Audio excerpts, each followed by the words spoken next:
إلى هذه خالقنا تنسل إلى حضرة نبي المصطفى رسول الله وإليه ونبنا الأنبياء المرسلين والأولياء والسلين والملائكة المقربين خصوصا سحنا الأكبر مجند البغدادي وخصوصا yang santri malam Syekh Abdul Halim Absyara membaik kebenaran buat diratihim wa ila khususun Imam Tajuddin Ibnu Athaillah Al-Fatihah.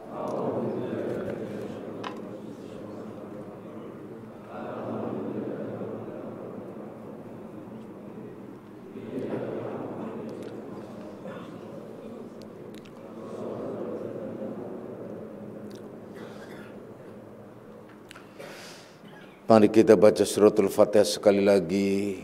Tentunya adalah untuk kita semua, diri kita, di dalam perjalanan hidup kita. Kita jadikan Fatihah itu sebagai doa, pijakan jalan kita. Kemudian kita lanjutkan, itu adalah Fatihah dijadikan doa untuk saudara-saudara kita, keluarga kita semuanya yang sudah almarhum, almarhumah. Dan juga kita jadikan doa untuk kita, saudara-saudara kita yang sedang sakit, yang sedang mendapatkan ujian dan cobaan. Semoga Allah segera mengangkatnya hingga lapang dan mendapatkan kesehatan kembali. Amin. Ya Rabbal Alamin. Ila hadzina wa lakuddin salihal Fatihah. Alhamdulillah.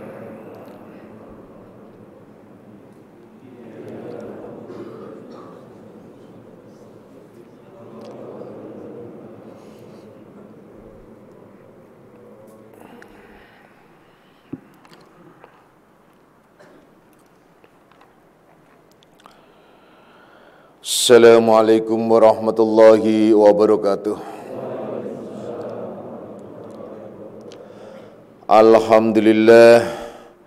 Alhamdulillahilladzi karrama bani adama wastafa minhumul ulama wa akhtarada minhumuz zuhada wal hukama wal kurama wa faddala minhumul arifina billahi wasifati wal asma wa azaqahum lazzatal mahabbati wa tallahum haqiqatil asya'i minal ardi was sama wassalatu wassalamu ala sayyidina Muhammadin khatamil anbiya alladzi khuliqa min zatihi wa minhu jami'ul asya wa ala alihi wa ashabi sadatil awliya wa ala tabi'in wa tabi'it tabi'ina lahum bi ihsanin ila yaumil jazaa. Subhanaka la ilma lana illa ma 'allamtana innaka antal alimul hakim wa la haula wa la quwwata illa billahil aliyil azim. Amma ba'd. Ma'asyiras salikin, kaum bapak dan kaum ibu, jamaah pesantren Akmaliyah, anak-anak rohani aku semuanya, baik yang hadir secara jasmani maupun nafsani, baik yang mendengarkan langsung di pesantren Akmaliyah maupun yang melalui radio online Akmaliyah. Insya Allah mudah-mudahan di malam hari ini kita bersama-sama mendapatkan limpahan rahmah, maghfirah serta hidayahnya. Amin ya Rabbal Alamin. Anak-anakku semuanya, mari kita lanjutkan kajian kita di dalam membahas kitab Syarah Hikam Ibnu Athaillah, di mana kita masih membahas tentang berbagai macam, terutama ialah pada akhir kajian menjelaskan ma taraka minal jahli syai'an man arada ayyuhdisa fil waqti ghaira ma adharuhullahu fihi, yakni tidak akan meninggalkan sedikit pun kebodohan dari orang yang berusaha mengadakan sesuatu dalam suatu masa selain dari apa yang dijadikan oleh Allah di dalam masa itu. Maksudnya pada kajian yang lalu Bapak lintaskan kembali ialah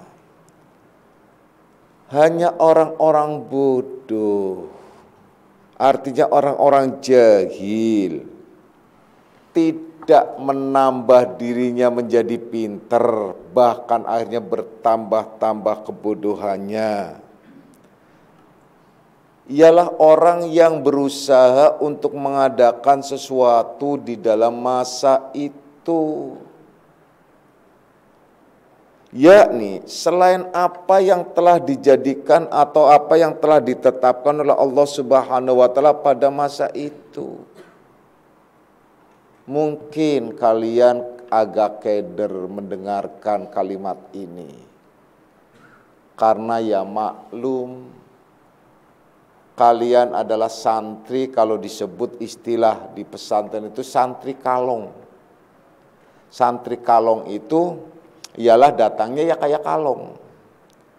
Malam datang, kemudian pulang, kemudian akhirnya mencari maisha, usaha dan sebagainya. Dan itu wajar kalau suka lupa-lupa. Ingat waktu ngaji, keluar dari pesantren lupa semuanya. Karena apa? Hafal di luar kepala. Nah itu loh ya. Bisa jadi. Tapi kalau diingatkan sedikit biasanya langsung nyangkut kembali. Apa sih yang dimaksud di sini? Ialah orang-orang yang merencanakan suatu rencana yang sesungguhnya Allah tidak menetapkan pada rencana itu pada suatu masa. Maksudnya orang yang ngotot. Nah, orang yang ngotot dengan sesuatu yang harusnya ia adalah tetap dalam kondisi yang telah ditetapkan oleh Allah. Memang keder sih kalau untuk mengetahui mana sih yang dikehendaki Allah dan mana yang dikehendaki nafsu kita. Sebenarnya tidak keder-keder amat kalau kita piawai untuk jujur di dalam diri kita. Sesuatu yang kalian berat lakukan itu pasti yang berlawanan dengan nafsu. Sesuatu yang kalian suka dan senang dilakukan itu pasti kelakuan nafsu. Itu sebenarnya semacam itu. Jadi menggarisbawahinya semacam itu. Coba sebagai contoh dalam hal ibadah. Nyaris tidak ada ibadah yang menyenangkan kecuali adalah orang-orang yang sudah sampai kepada derajat khusus. Ibadah itu butuh perjuangan berat. Datang ke pengajian butuh perjuangan. Untuk bangun malam butuh perjuangan. Untuk memberikan sesuatu yang ada pada diri kita sebagai rezeki yang lebih kepada yang lain yang membutuhkan atau yang disebut di jalan Allah juga sangat berat. Dan banyak lagi hal-hal yang berat-berat karena digendoli oleh nafsu. Maka dari itu, bagaimana kalian akan berjumpa dengan Tuhannya kalau masih terbelenggu oleh nafsu, masih dipenjarakan oleh nafsu? Maka dari itu, jangan kalian berandai-andai. Karena berandai-andai itu bukan ketetapan Allah, berandai-andai itu bukan yang disukai oleh Allah. Jangan kalian berandai ini dan berandai itu dalam suatu masa tertentu. Andai saja saya adalah bisa melakukan ini, andai saja saya bisa melakukan seperti itu, dan lain dan seterusnya. Itu sesuatu yang tidak Allah kehendaki. Berjalan dan menapak pada kehendak Allah ialah yang dikehendaki, yang dimaksud bahwa kita melakukan apa saja sesuai dengan kehendak Allah. Apa yang dikehendaki Allah disederhanakan saja. Kalau kita belum tahu kehendak Allah secara utuh, maka bertapautnya kepada Al-Quran dan Al-Hadis. Kalau ternyata dengan Al-Quran dan Al-Hadis juga kita tidak paham, maka tidak ada jalan lain. Kalau kalian punya mursyid, maka hanya mursyid itulah yang menjadi gendolan, yang menjadi kaitan, yang menjadi bimbingan bagi dirinya. dalam menerima fatwa-fatwanya dan selanjutnya. Karena kalau kita ingin mengatur kehendak Allah, kita bukan nabi yang tiba-tiba tahu kehendak Allah. Pada saat kita salah, kita tidak akan ditegur oleh Allah langsung seperti nabi dan rasul. Pada saat ada kesalahan dan kekeliruan ditegur. Seperti Nabi Musa ditegur tatkala ia adalah terlintas dalam dirinya ada sebuah kesombongan. Nabi Muhammad pada saat melengos, ngerti melengos? Mukanya agak melengos, tidak suka terhadap seorang pemuda yang agak kumuh datang itu mungkin ya menyebalkan lah. Kalau kita menyebalkan, sudah cerewet, kumuh, jelek, hitam, kurus, aduh udah cerewet. Mending kalau cerewet itu cakep, ini udah cerewet, jelek, hitam, bibirnya doble, udah. Ya siapa aja bisa melengos, tapi karena dia nabi langsung ditegur oleh Allah dan turun ayatnya. Dan banyak lagi. Nah kalian kemudian apa? Teguran dari Allah melalui apa saja yang ada di sekitar kalian.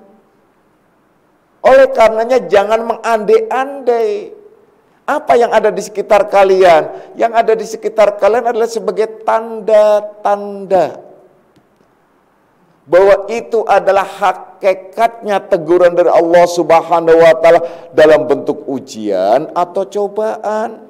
Baik cobaan dalam arti kebaikan atau cobaan dalam arti keburukan.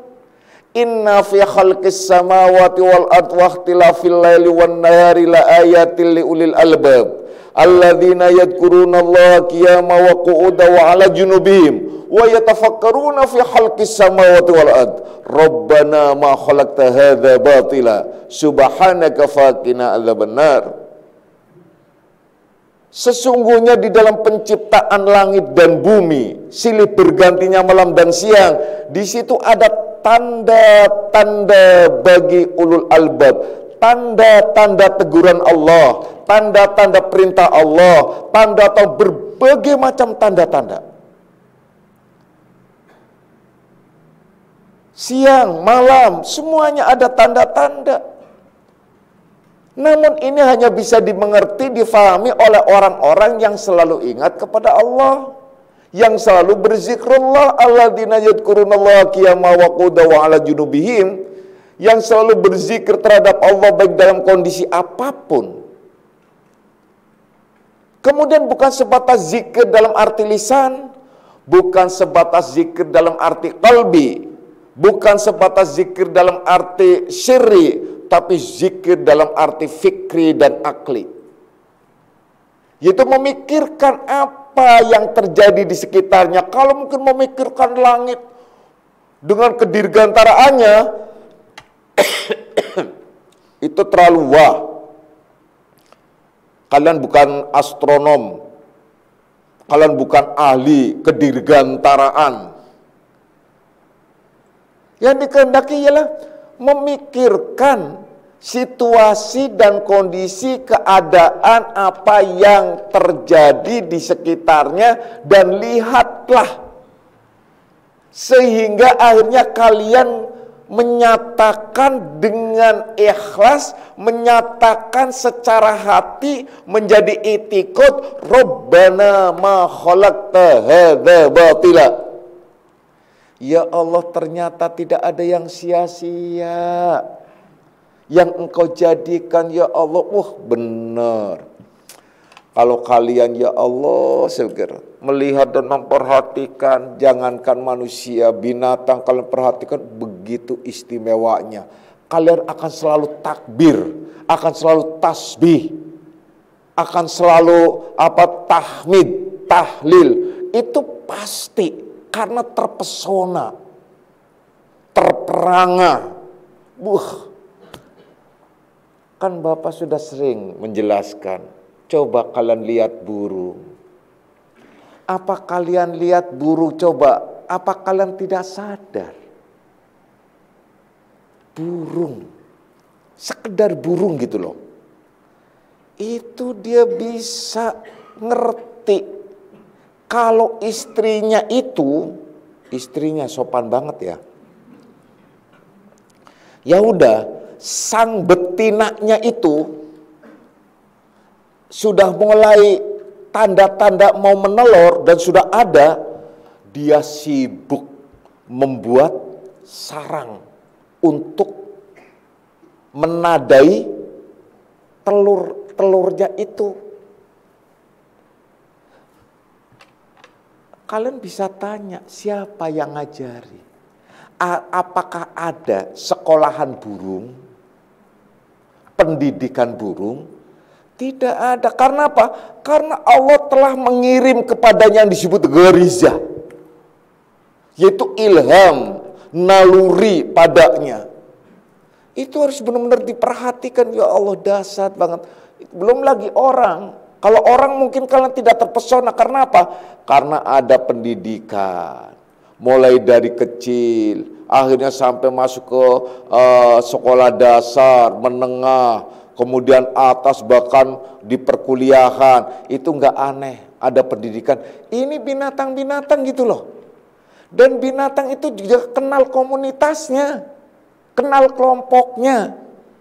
Apa kalian lihat tuh burung? Sebegitu banyak burung itu dia punya kelompok masing-masing. Burung perkutut itu nggak mungkin dia berteman dengan burung gagak. Mate lah dia, dipatok. Apalagi burung puyuh, burung apa macam-macam. Kemudian burung kutilang dan macam-macam burung. Tuh sebelah banyak burung tuh. Wih, dahsyat banget dia. Suaranya beda-beda. Kalau kalian dengar suaranya, hanya suara begitu, melengking-lengking dan keindahan suara. Tapi kalau kalian tahu yang sesungguhnya dan telinganya itu loh menjadi telinganya, sebagaimana dalam hadis, maka pada saat ia mendengar, denganku ia mendengar, denganku siapa? Denganku Allah itu mendengar, maka kalian akan mendengarkan bahwasanya apa yang disuarakan oleh burung-burung itu semua adalah bertasbih kepada Allah. Baru kalian terperangah dan benar-benar membaca sabbahalillahi ma fis samawati wal ardh. Telah bertasbih semua yang ada di langit dan di bumi. Bertasbih kepada Allah. Kalau kalian tidak bertasbih, kalah sama burung berarti. Burung aja bertasbih, apalagi banyak lagi. Kalian lihat ikan di laut, wah udah. Yang namanya ikan teri itu bergulung-gulung. Dan dia benar-benar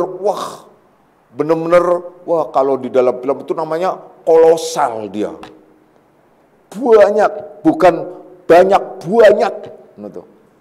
Bukan ribuan, bahkan jutaan. Bahkan ikan teri yang kecil-kecil itu bisa mengganggu lalunya kapal loh. Ada kapal yang tenggelam karena ikan teri. Wah, kan aneh. Kapal gede tenggelam karena ikan teri. Aduh, saya mikir kita. Sama seperti ada orang mati, kenapa? Karena kejatuhan paku. Paku apa? Ternyata paku bumi yang gede blak. Ya kebayangnya paku kan kecil gitu. Oh, terus paku. Ikan teri kebayangnya kita kecil. Padahal dia berkumpul loh. Dan setiap ribuan, bukan ribuan, jutaan itu nama ikan. Kalian gak akan kenal deh. Itu di laut itu punya komunitas masing-masing. Dan dia ngerti misah masing-masing. Sampai saya itu ngecek juga ikut-ikutan. Coba saya cek ini, para salikin. Nah, tuh, kalau bulan puasa tuh kalau sahur tuh masing-masing ternyata iya masing-masing kayak ikan. Kelompok sana sahurnya sebelah sana, ada yang sahur sebelah, ada yang cuma tiduran doang, akhirnya sama-sama mungkin sama-sama kelompok tidur, akhirnya tidur bareng-bareng gitu loh. Ada yang langsung dan berkelompok bener.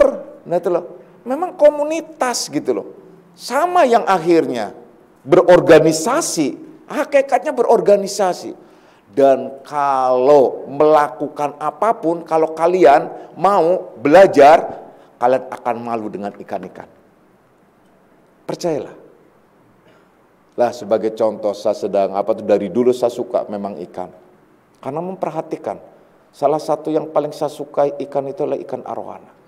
Kenapa? Karena saya terus terang terpesona dengan laki-lakinya, betinanya, bukan betina, jantannya ikan arowana. Kenapa? Dia itu bisa berpuasa kurang lebih sekitar 65 hari enggak makan. Hanya karena dia menyelamatkan anak-anaknya yang ditaruh di mulut. Jadi selama 65 hari mulutnya itu penuh dengan anak-anak sepi kecil-kecil itu. Dan dia enggak makan. Dan pada saat dia membawa dia jalan, betinanya yang ngikutin. Untuk supaya tidak diserang sama yang lain, karena anyirnya kan mengundang ikan-ikan arowana lainnya, karena itu kan ganibal. Tapi begitu dahsyatnya, hanya demi untuk menyelamatkan anaknya, si laki-laki ini dia berpuasa 65 hari. Pernah nggak kalian puasa khusus untuk anak kalian? Seperti orang-orang dulu.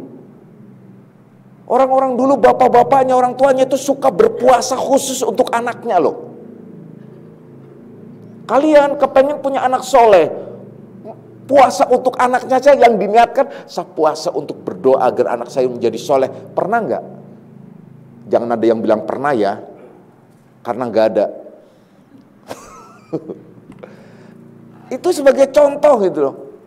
Kalau kita lihat ayam mungkin ngerem, itu dia masih makan. Masih makan. Kalian puasa 30 hari aja, banyak yang batal.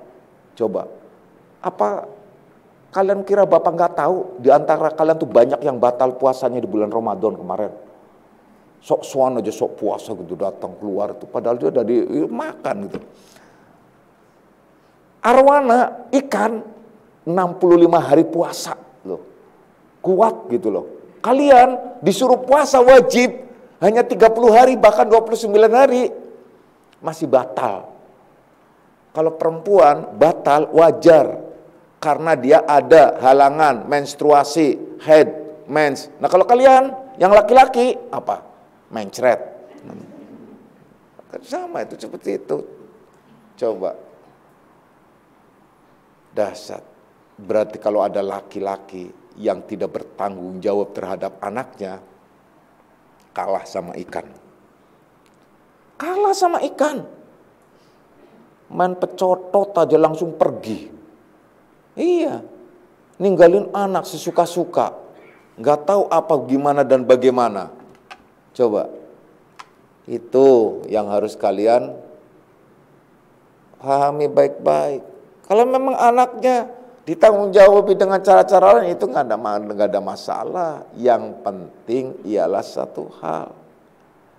Kalian sebagai laki-laki adalah bisa menjadi imam, perempuan adalah benar-benar menjadi sebagai pengemongnya, makmum yang baik, sekretaris yang baik, bendahara yang baik, pokoknya perwakilan yang baik. Itulah kerjasama yang baik. Kembali kepada masalah kita. Jadi semua tanda-tanda yang ada di sekitar kita itu diberi oleh Allah Subhanahu wa Ta'ala untuk kita baca sebagai Qur'anul Mubin, sebagai Qur'anul Bayin. Jadi tidak cukup hanya sekedar baca Al-Qur'an, Al-Qur'anul Karim. Ini yang diisyaratkan. Pada saat Nabi besar kita Muhammad sallallahu alaihi wasallam itu Isra dan Mi'raj, beliau digambarkan barokna haulahu, keberkahan di sekitar perjalanan. Jadi orang yang berjalan menuju kepada Allah itu akan mendapatkan keberkahan. Jadi siapapun di antara kalian yang menuju kepada Allah dan bersungguh-sungguh jalan menuju kepada Allah, hijrah menuju, nah itu loh. Kalau benar-benar menuju, ya Allah saya ingin berjalan menuju kepadamu, itu pertama kali kalian akan mendapatkan berkah, rahmat, dan maghfirah. Berkah adalah urusan dunia kalian. Rahmat adalah cinta kasih Allah yang dinyatakan keselamatannya nanti di akhirat. Walau di dunia adalah ada bahagianya. Maghfirah, mendapatkan ampunan dari Allah. Tuh. Jadi seorang salikin yang benar-benar itu dia mendapatkan 3: berkah, rahmat, dan maghfirah. Itu kalau kalian tahu yang sesungguhnya, betapa istimewanya itu berkah, maghfirah. Nah kemudian selain daripada itu keberkahan, Allah menggambarkan linuriyahu min ayatina. Di sekeliling, jadi di dalam sepanjang perjalanan itu selalu dikelilingi dan ditampakkan linuriyahu, nur. Itu kalau orang-orang menceritakan tentang Isra Mi'raj yang gayanya kayak dongeng, linuriyahu itu cahaya yang begitu, segar ribet banget itu. Yang dikehendaki linuriyahu min ayatina, yaitu nur di sini ialah ilmu yang nampak pada tanda-tanda kebesaran di sepanjang perjalanan menuju kepada Allah. Jadi kalian akan diberikan ilmu terus oleh Allah. Ilmu apa? Sepanjang perjalanan hidup kalian, di mana kalian bisa membaca situasi, kondisi, dan keadaan apa saja sesuai dengan kehendak Allah, bukan sesuai dengan kehendak nafsu. Kalau sesuai dengan kehendak nafsu akan menjadi kebodohan yang disebutkan di sini mata roka minal jahli syai'an. Tidak akan meninggalkan kebodohannya. Orang yang hanya mementingkan nafsunya, itu loh. Jadi diberikan gambaran, maka dari itu kalian baca, lihat kondisi, keadaan, situasi, jadikan itu sebagai pelajaran, jadikan itu sebagai pedoman-pedoman untuk menuju kepadanya. Kalau melihat ada yang buruk, maka tentu saja kalian bisa memperhatikan betapa buruknya. Kalau ada yang baik, betapa istimewanya. Alangkah bisanya, alangkah baiknya, alangkah indahnya kalau saya bisa seperti mereka, bisa seperti dia. Itu doa di dalam surat Al-Fatihah. Ihdinas siratal mustaqim, siratal ladzina an'amta alaihim. Yaitu jalannya orang-orang yang telah engkau berikan nikmat, bukan jalannya orang-orang yang engkau murkai. Itu yang dimaksud. Jadi memperhatikan. Oleh karena itu wahai anak-anakku semuanya, cerdiklah, bacalah tanda-tanda yang ada di sekitar kalian. Jangan kalian mematung, jangan kalian tuli, jangan kalian buta, jangan kalian bisu. Fungsikan telinga kalian, fungsikan mata kalian, fungsikan mulut kalian. Ini yang dikehendaki oleh Allah, hingga hati itu bergerak dan menjadi akal yang benar-benar akliyah, yang benar-benar akal yang bermanfaat dunia akhirat.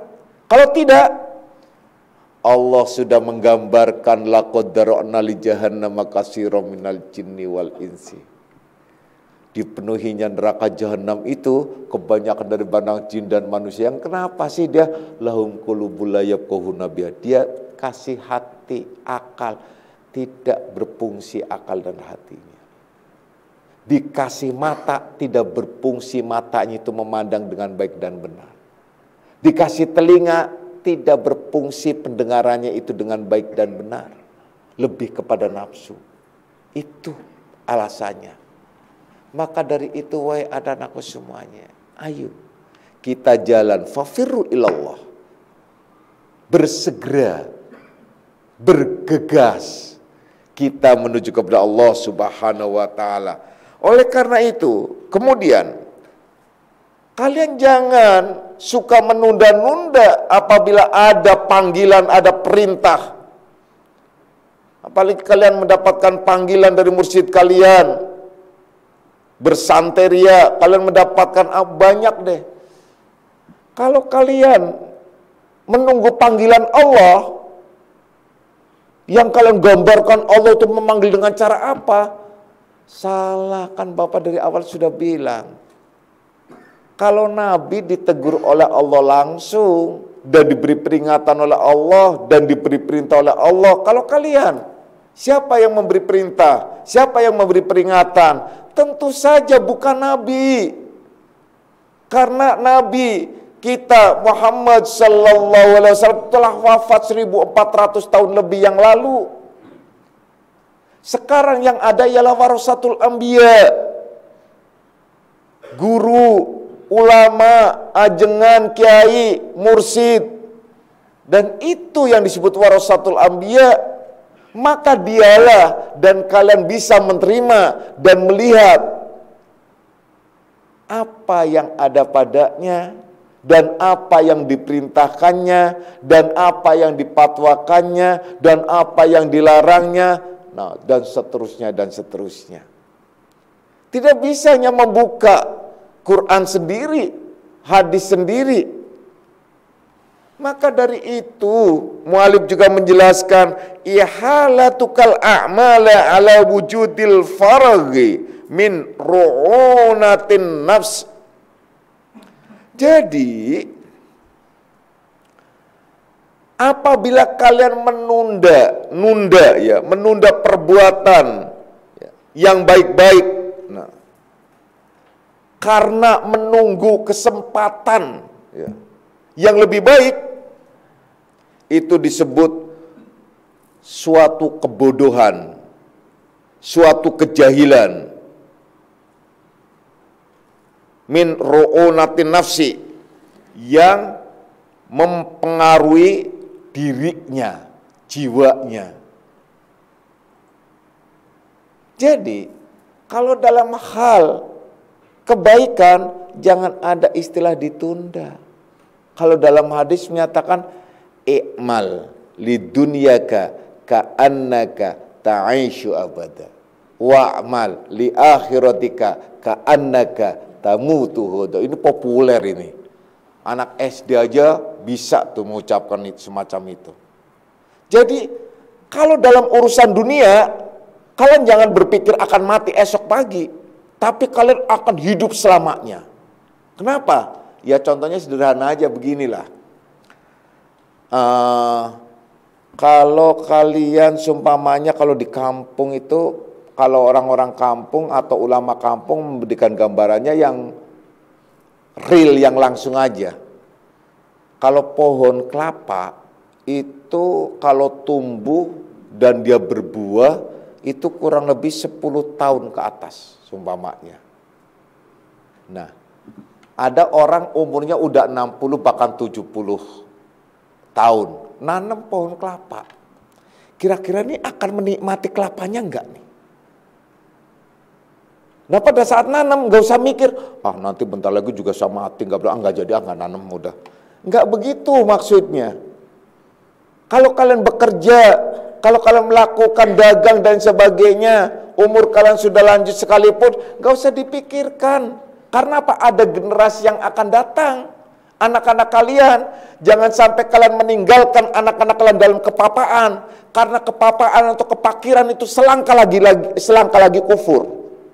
Maksudnya, kalau kalian meninggalkan keluarga dalam keadaan papa dan dalam keadaan fakir, itu mudah dipengaruhi. Maksudnya selangkah lagi kufur itu mudah dipengaruhi dengan iming-iming dunia dan lain sebagainya.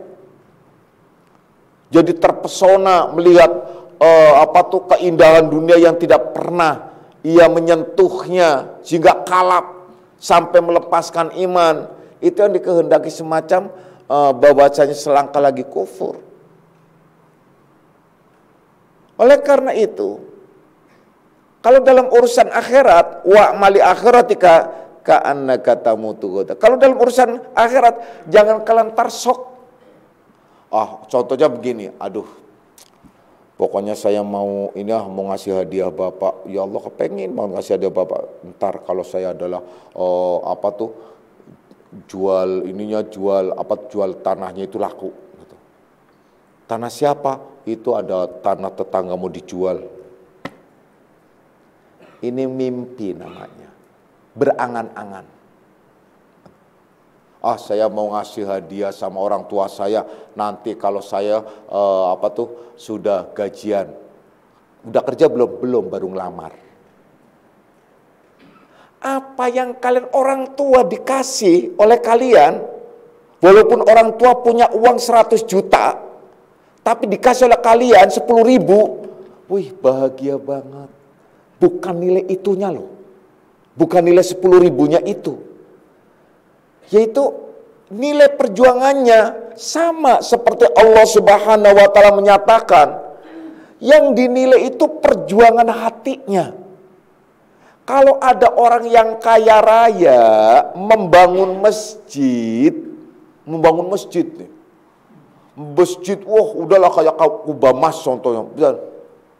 Kemudian ada orang yang hanya pedagang sayur biasa.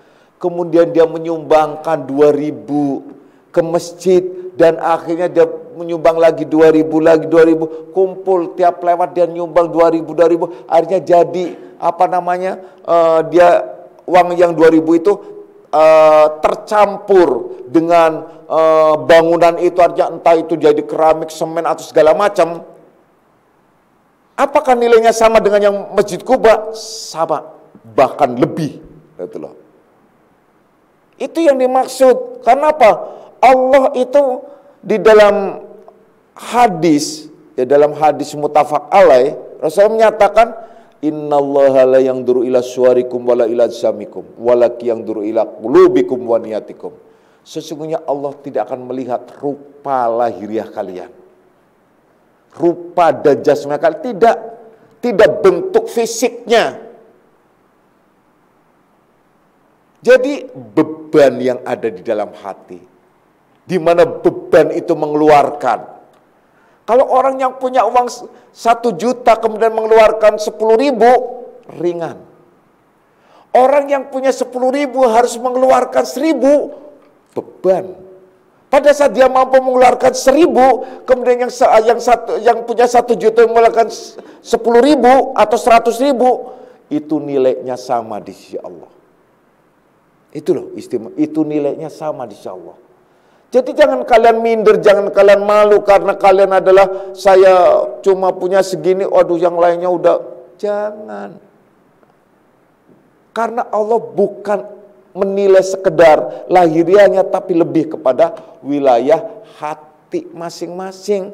Karena waktu jahiduna fi sabilillahi bi amwalikum wa anfusikum, berjuang di jalan Allah itu dengan harta dan dirimu. Dzalikum khairul lakum in kuntum ta'lamun. Yang demikian itu lebih baik dzalikum khairul lakum. Yang demikian itu lebih baik ke kamu in kuntum ta'lamun, jika kamu itu mengetahui, jika kamu memahami. Karena apa? Setelah itu Allah akan mengampuni segala dosa-dosanya. Bukan sebatas dosa, melimpahkan berbagai macam keberkahan. Bukan sebatas melimpahkan keberkahan, bahkan Allah memberikan janji, ialah dipastikan ia adalah menjadi ahli surga. Bukan sebatas ahli surga, tapi dibangunkan sebuah istana di dalam surga. Bukan sebatas sebuah istana, tapi istana yang menyendiri, yang khusus, yang istimewa di surga yang tersendiri. Waduh, Allah itu begitu luar biasanya memberikan keleluasaan terhadap orang-orang yang mengerti, mengamalkan urusan akhiratnya. Anak-anakku semuanya, perhatikan baik-baik dalam satu firman Allah. Firman ini sebenarnya keterkaitan dengan masalah Qorun. Tapi di sini ditekankan kepada kita akhirnya. Ayat ini populer. Kalau saya bacakan pasti kalian ngeh. Karena ya hampir para ustadz suka membacakannya. Yaitu yang berbunyi wabtaghi fima ataqallahu darul akhirah. Yang pertama kali diperintahkan oleh Allah ialah bergegas, segera untuk kalian mencari, mengerjakan, mendapatkan kebahagiaan yang telah Allah sediakan untukmu di akhirat. Simpelnya berbicara, bergegaslah kalian dalam urusan akhirat. Karena Allah telah memberikan, telah menyediakan sebuah keistimewaan untuk akhiratmu. Ini ayat. Baru akhirnya disusul, wala tansa nasibaka minad dunya. Kendati pun kamu bergegas dalam urusan akhirat, mengistimewakan urusan akhirat, namun kamu juga tidak boleh mengabaikan, artinya meninggalkan, artinya menyingkirkan tentang bahagiamu yang kamu boleh menikmatinya di dunia ini selama kamu masih berjasmani. Itu, ya Allah. Jadi memang kalau ada orang akhirat mulu akhirat, justru ayat itu pertama kali menyuruh tuh akhirat. Wabtaghi fima ataqallahu darul akhirah. Yang pertama kali disuruh itu kamu tuh bergegas, segera cari, raih kebahagiaan akhiratmu yang telah Allah sediakan untukmu. Namun walaupun kalian bergegas dan benar-benar mengusahakan untuk akhiratnya, jangan sampai lupa urusan duniamu. Contohnya apa? Seperti seorang laki-laki yang sudah punya anak dan istri, akhirnya dia mau kholwat atau mau zikir terus. Ya salah. Kalian boleh zikir, kalian boleh puasa, kalian boleh ibadah malam, boleh apa saja. Tapi jangan kamu lupakan bahagianmu di dunia, ialah istrimu itu bahagian duniamu. Karena tanggung jawabmu dan anak-anak juga tanggung jawabmu. Jangan sampai menterlantarkan anak, karena anak itu aset akhirat kalian. Apa kalian gak sadar bahwasanya orang disebut sukses apabila minimal dia dapat satu di antara tiga. Kalau tiga-tiganya istimewa. Pertama, orang yang mempunyai harta dan hartanya untuk di jalan Allah. Ini disebut shadaqatun jariyah. Soja. Jadi, walau ia adalah sudah meninggal sampai kiamat, ini tetap pahala itu mengalir terus tanpa henti-hentinya. Catatannya ikhlas. Kalau nggak ikhlas, nggak. Itu dari gondol berarti sama maling-maling. Malingnya pahala itu setan. Tuh. Nih. Yang kedua, ilmu yang bermanfaat. Di mana kalian selalu sharing atau memberitahukan atau menegur orang yang salah, membenarkannya, kemudian mengajak orang berbuat baik. Wa ahsin kama ahsanallahu ilaik. Ayatnya tadi lanjutannya. Dan hendaklah kamu berbuat baik terhadap manusia, terhadap siapa saja sebagaimana Allah telah berbuat baik kepadamu. Wala tafhil fasada fil ardi. Jangan kamu membuat kerusakan di muka bumi ini. Innallaha la yuhibbul mufsidin. Allah tidak suka terhadap orang-orang yang membuat kerusakan di muka bumi ini. Kerusakan dalam arti banyak. Karena orang yang membuat kerusakan itu hanya orang-orang fasik dan munafik yang didukung oleh orang-orang kufar. Wahai anak-anakku semuanya. Jadi, nih, ilmu yang bermanfaat. Andai saja kalian ada tetangga suka bengang-bengong aja, oh daripada bengong yuk kita mendingan jalan-jalan, pas jalan-jalan terus datang ke pengajian. Loh kok kesini? Alah kita duduk aja santai sini, duduk di bawah. Biasanya kalian ngaji ke atas, duduk di bawah. Ya kita pura-pura kayak nggak kenal akmalnya dengerin gitu. ya. Lama-lama dia, yuk jalan-jalan. Malah dia tetangga yang ngajak, yuk jalan ke sana lagi yuk. Ya kalau gitu pakainya bagus aja, sekarang kita coba naik. Ayo naik. Duduk. Itu ilmu yang disebut bermanfaat. Jadi bukan hanya ulama, bukan hanya kiai, bukan hanya ustadz, di mana kalian bisa mengajak orang itu. Kalian menjadi upline-nya, dia itu downline-nya. Kan enak. Karena apa? Pahala itu dalam ilmu yang bermanfaat itu seperti multi level marketing, MLM. Jangan salah sebut. Gitu.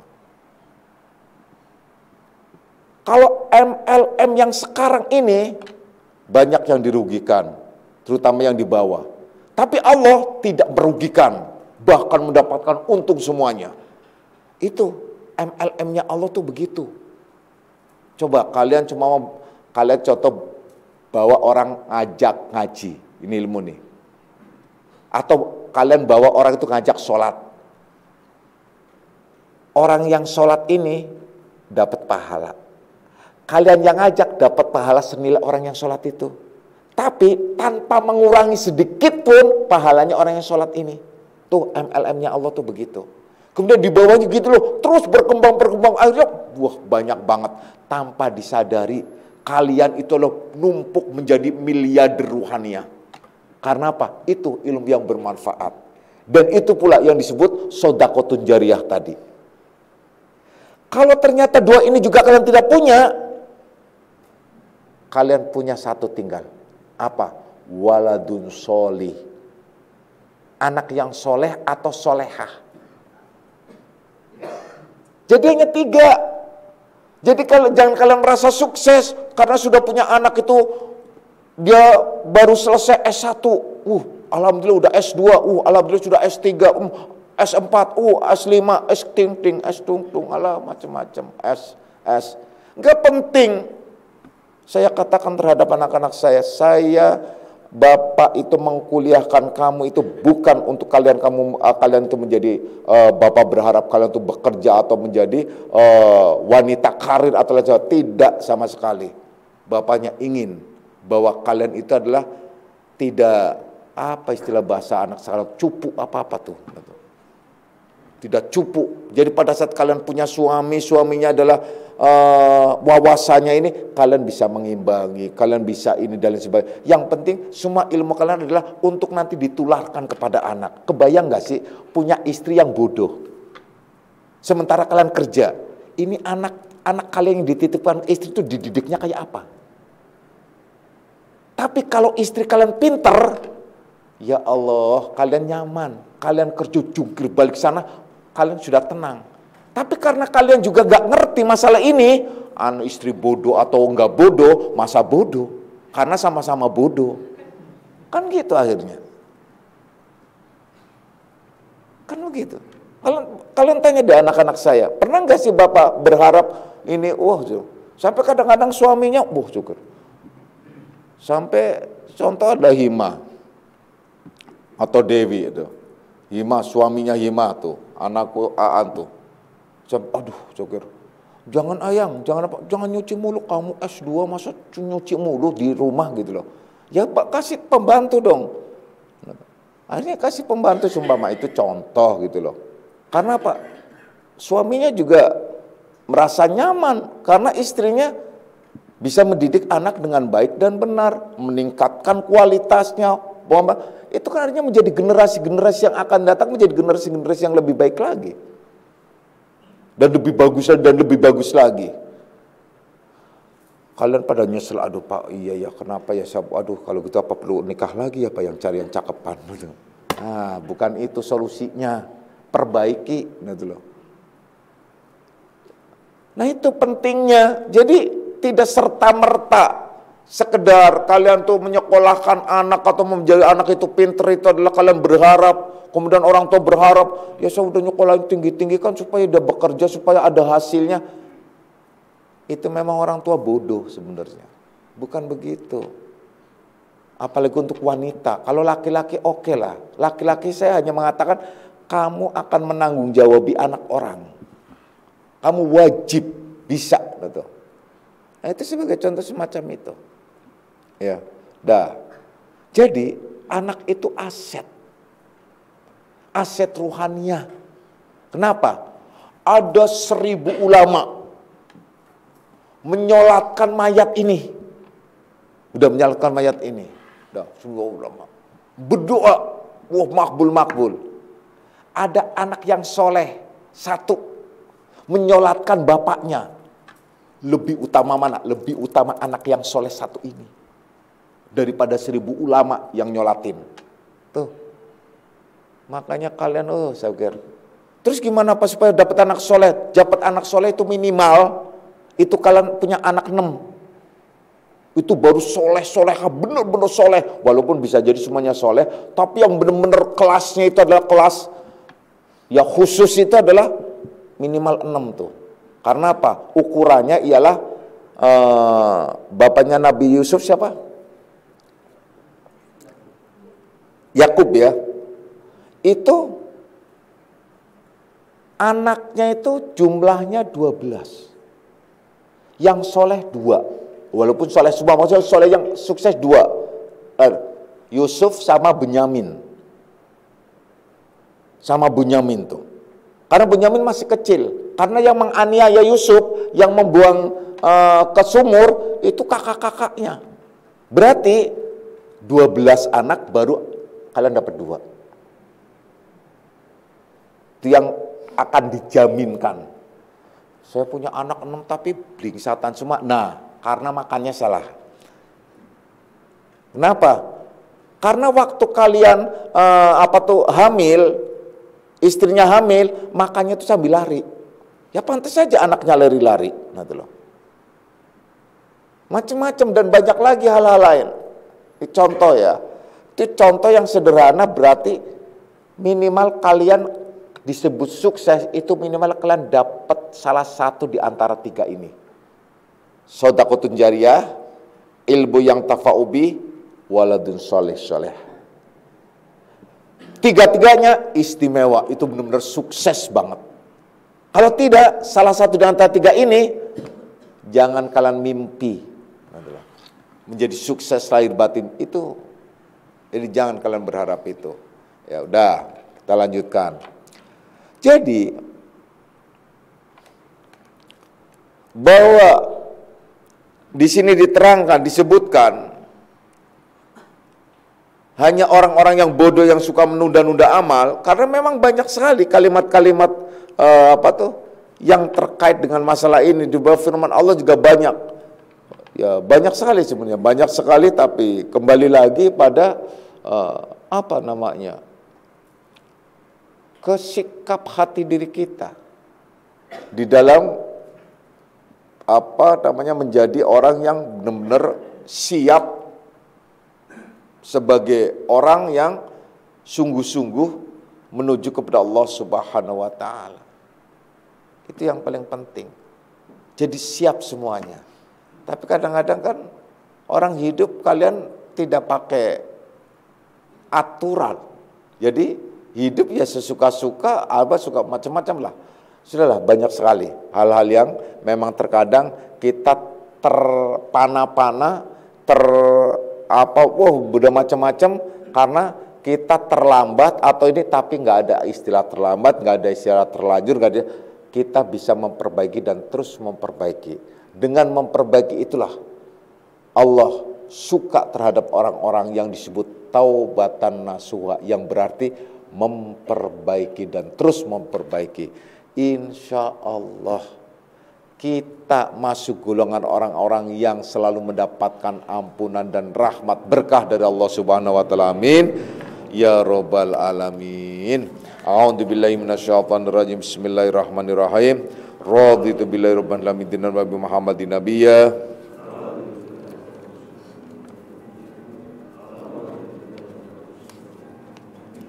Asyhadu an la ilaha illallah wa asyhadu anna Muhammadar Rasulullah. Hadanallahu kama jama'in wa lafu minkum. Wassalamualaikum warahmatullahi wabarakatuh.